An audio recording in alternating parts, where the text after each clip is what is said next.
யாரெல்லாம் new year resolutions எடுத்தீங்க?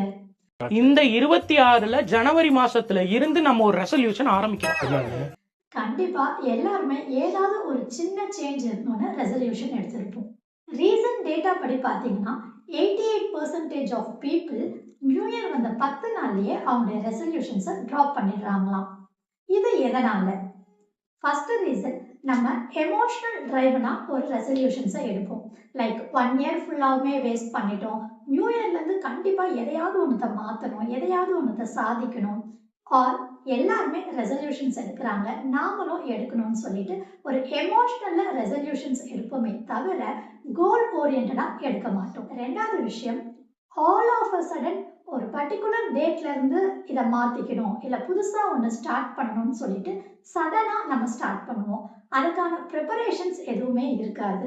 இதனாலையும் நம்மளால நியூ இயர் ரெசல்யூஷனை ஃபாலோ பண்ண முடியாது. மூணாவது, நம்ம எல்லாருக்குமே ஒரு வில் பவர் இருக்கும், இதை சேஞ்ச் பண்ணிக்கலாம், புதுசா ஒரு விஷயத்த நம்ம ஸ்டார்ட் பண்ணலாம்னு சொல்லிட்டு.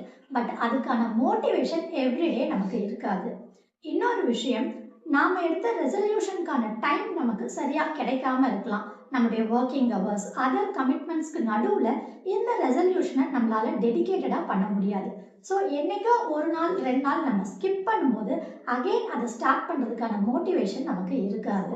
88% பீப்புள் ஃபெயில் ஆகிடுறாங்க. மிச்சம் இருக்க 12% பீப்புள் எப்படி ஃபாலோ பண்ணுறாங்க அதை நெக்ஸ்ட் வீடியோவில் பார்க்கலாம்.